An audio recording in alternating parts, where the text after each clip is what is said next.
Hi there. Thank you very much for playing The Beginner's Guide. My name is Davey Reedon. I wrote The Stanley Parable, and while that game tells a pretty absurd story, today I'm going to tell you about a series of events that happened between 2008 and 2011. We're going to look at the games made by a friend of mine named Coda. Now, these games mean a lot to me. I met Coda in early 2009 at a time when I was really struggling with some personal stuff, and his work pointed me in a very powerful direction. I found it to be a good reference point for the kinds of creative works that I wanted to make. So just to start you off, this is, I think, the first game he ever made. It's a level for Counter-Strike.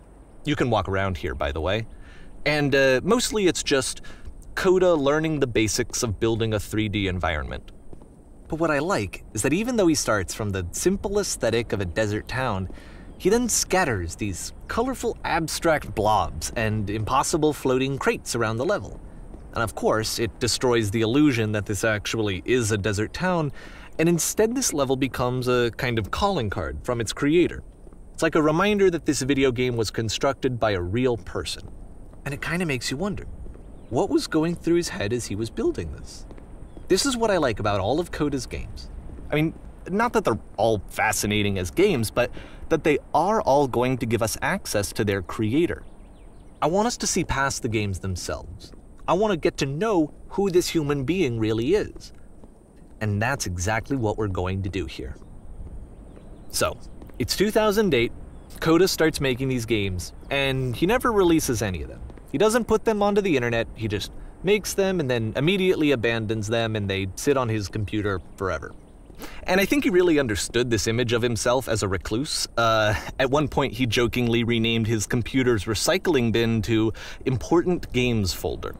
So, you know, this was just how he worked. He tended to crank them out one after the other without even really pausing to try to understand what he had just made, until suddenly one day, he just stopped. In 2011, that was it. He made his last game, and then he hasn't made another one since. And that's why I've taken this opportunity to gather all of his work together, is because I find his games powerful and interesting, and I'd like this collection to reach him, to maybe encourage him to start creating again. And if the people like you who play this also happen to find his work interesting, then I'm sure it'll just send that much stronger of a message of encouragement to Coda. So thanks for joining me on this. If you have a particular interpretation that I haven't mentioned here, or if you just need to get in touch, you can email me at daveywreden@gmail.com. Okay, that's about it for introduction. Let's take a look at Coda's first proper game. As each game is loading, I'll show you the date that it was completed. This first one was made in November 2008.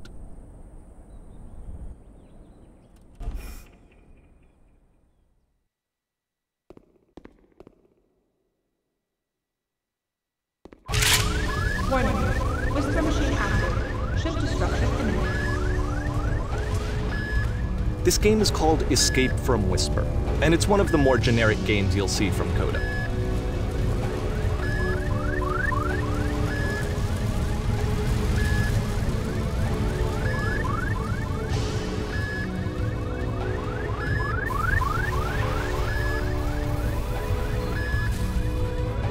Security call reached.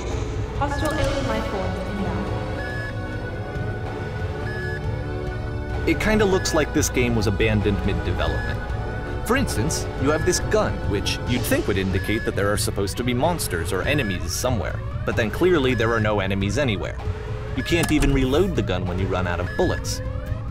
But ultimately we don't really know. Maybe Coda thought that actually it was complete the way that it is. And I think that we should talk about his games for what they are, rather than for what they're not. Enemy force neutralized. Begin ship evacuation. I love how you can see the bottom of the universe from this room.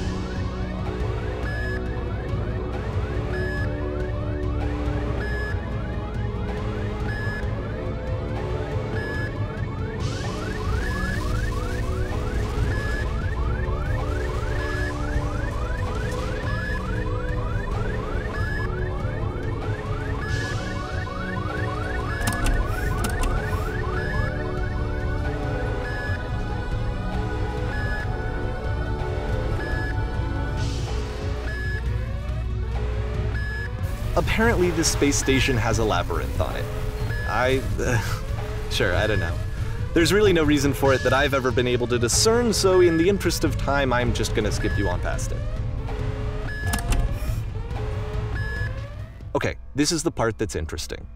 The game has this narrative about the whisper machine and how it has to be turned off, and then you get to the engine room. Hey, you there, in the engine room. You could save us all. That beam is powering the whisper machine. We could disrupt it by introducing a great enough heat signature. If your body could stop the beam. It's so much to ask, but for all of our lives, would you do it? Could you give yourself?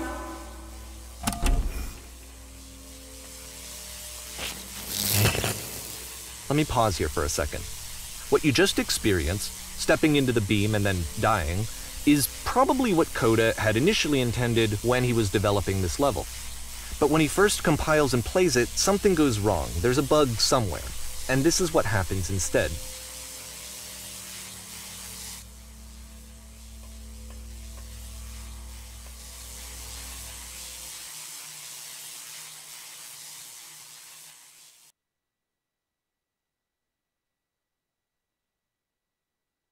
The beam causes you to start floating. And this is an important moment for him. Because yes, this is technically a glitch, but Coda identifies something human about it, like how small it makes you feel in the face of this larger chaotic system. Or this floating could be the afterlife, a peaceful place, juxtaposed against all of the hysteria that you've just had to traverse. I don't even know. I have no idea what he was thinking, but what's clear is that after making this, something lodges itself in his brain. He wants to do more of these really weird and experimental designs. So he stops work on this and moves on to a stream of tiny little games that go in all sorts of directions. Let's go ahead and take a look at the first game he made after leaving this one behind.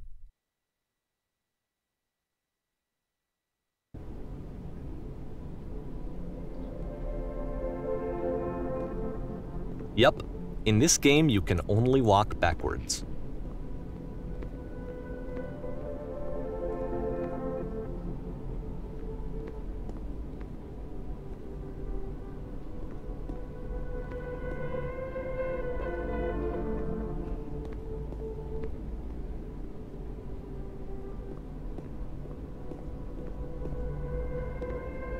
So it's a short and relatively minimalist experiment combining motion and narrative. It is less advanced than the previous game, but actually it seems to be more focused, more complete. Coda's trying to give it a unique voice rather than simply basing it on a pre-existing trope.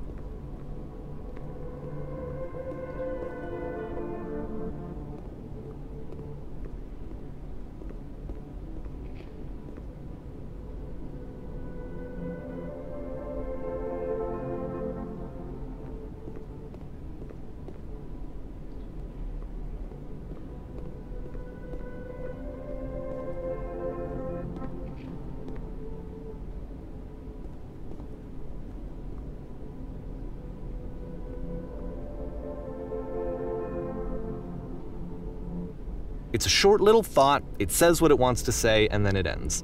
Didn't need anything more than that. Which to me is why it works, because it gets out quick. Okay, next one.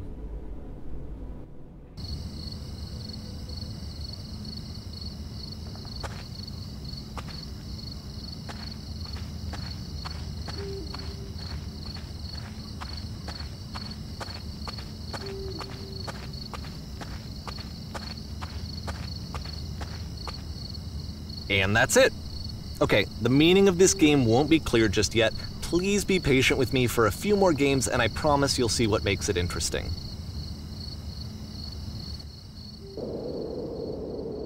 Oftentimes, Coda would put bizarre titles like this one at the start of his games. I wish I'd known him at the time that he was making these early games. He would really only talk to me about his work as he was making it. Once he stopped work on a game, that was it. It was dead to him.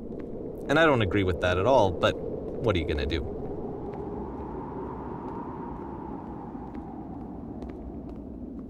I know it's tempting, but there's actually nothing over here.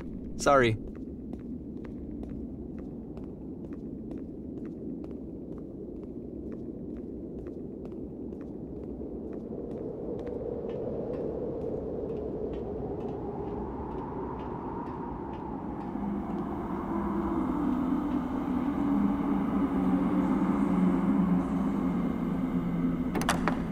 Once you've been slowed to an absolute crawl, the door at the top of the stairs opens. So why, if Coda's not showing these games to anyone, why bother opening the door at all? Well, to show you, I'm modifying the game here so that when you press the use key on your gamepad, it'll bring you back up to full speed so you can enter the door for yourself.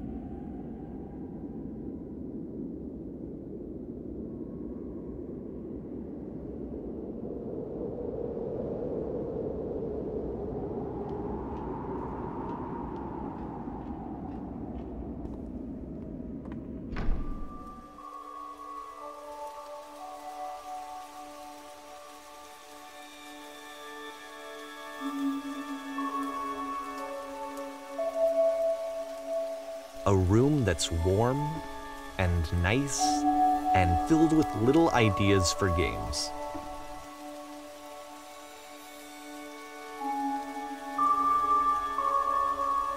Coda would often tell me that he didn't mind if people thought of him as cold or distant. He said that he knew that he was actually a vibrant and compassionate person, but that it takes time to really see that. It can be a very slow climb to get there.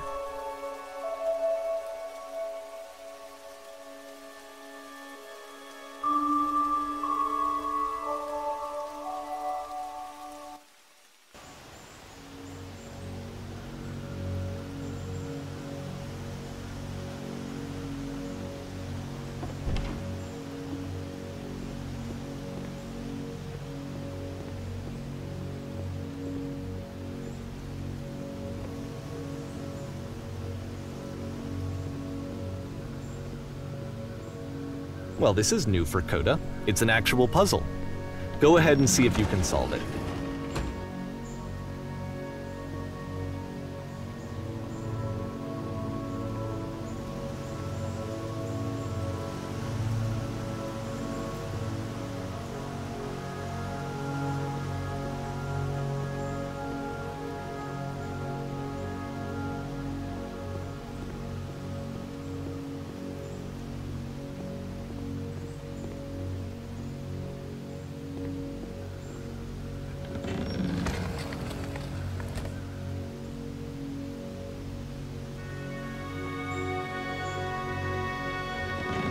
Don't forget that solution, because we're going to see this puzzle again soon.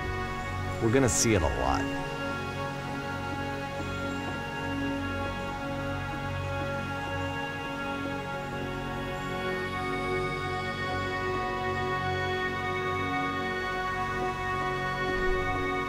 So that seems to be it, right?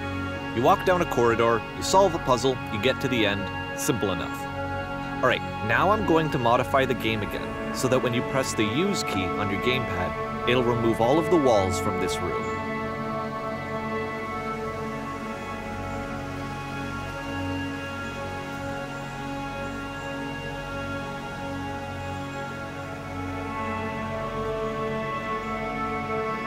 How about that? There was more to it than we had any way of knowing. I actually find it funny that this game comes after the Stairs game, since they essentially convey the opposite idea. So, in the Stairs game, a dull exterior concealed a rich interior, and then, in this level, a dull interior hides this fantastic outer world. Either way, I think that the point is the same, is that most of the time you don't get to know what you're missing, or even that you're missing anything. That's not your role as a player. So if your role here is not to understand, then what is it?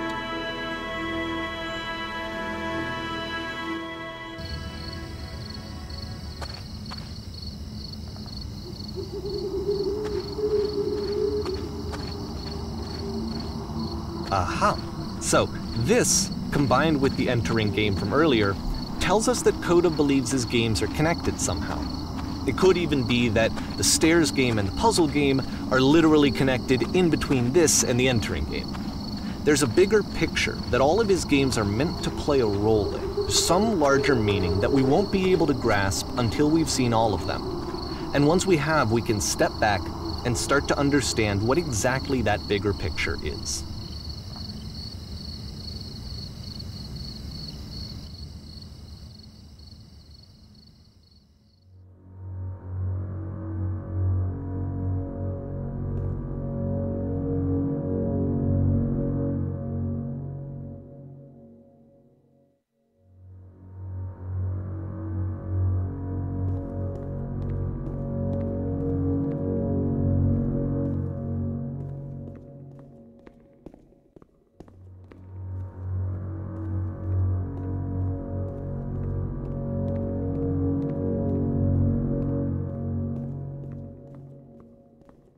Let's talk about video game development for a second. Every video game runs on what's called an engine, which determines what the game can and cannot do. So in other words, the engine is a set of tools for game development. To make all of these games, Coda is using an engine called Source. Like all engines, Source has certain things that it does well, and it has certain things that it does poorly. One of the things that it does very well is boxy linear corridors. That's why so many of Coda's games are set in these large, flat, empty rooms, is just because he's working with what the engine does well. The tools available to the creator shape what kinds of creative work they're going to end up making. You might consider paying attention to the architecture in Coda's games to notice how they seem to stem from an engine that's very good at producing linear, boxy corridors.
This prison, funny enough, in Coda's original design, the doors stayed shut for a full hour before letting you go.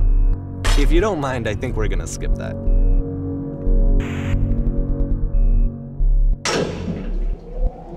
This is something that he and I used to argue about a lot. You know, whether a game ought to actually be playable, whether it means anything if no one can get through it. And I would always defend that, you know, all this work goes into the game, why not make it playable and accessible? And so we just got into heated arguments over it, and there was one time that after one of these conversations, he went home, and a day or two later, he sent me a zip file entitled Playable Games that was full of hundreds of individual games, each of which was just an empty box that you walked around in and nothing else. Believe me, I played every single one of those just to find out if there was like a gag hidden somewhere. There wasn't.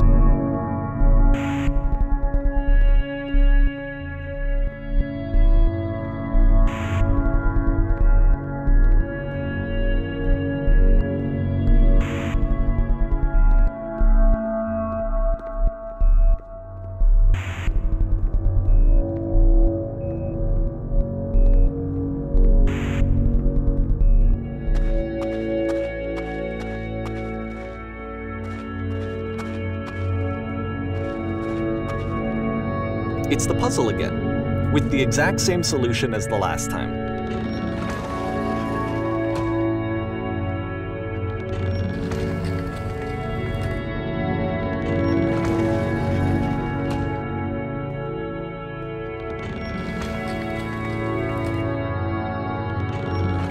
there's still no clear indication of what makes this puzzle so special that Coda is going to return to it over and over. But I promise I'll share with you my interpretation very shortly.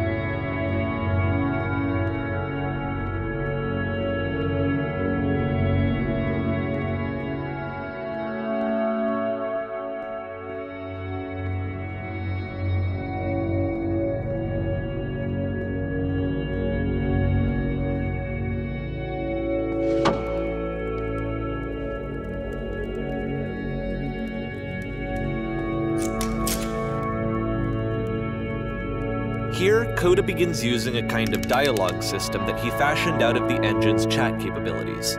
Use the buttons on your gamepad to respond.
And so we make one last descent down to the final floor of the level.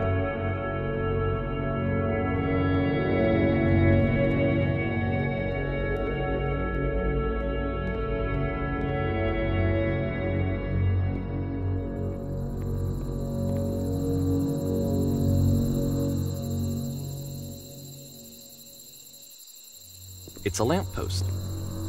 Okay, I can't tell you quite why, but for some reason Coda fixates on this lamppost. It's going to appear at the end of every single one of his games from here on out. I'll tell you what I think. I think that up to this point, he's been making really strange and abstract games with no clear purpose, and maybe you can only float around in that headspace for so long. Because now he wants something to hold on to. He wants a reference point. He wants the work to be leading to something. He wants a destination, which is what this lamppost is. It's a destination. We're going to see it in the work as well. His games are just going to become a lot more cohesive, a lot more fully developed, with more of a clear idea behind them. And as we go, that idea will get clearer and clearer and clearer.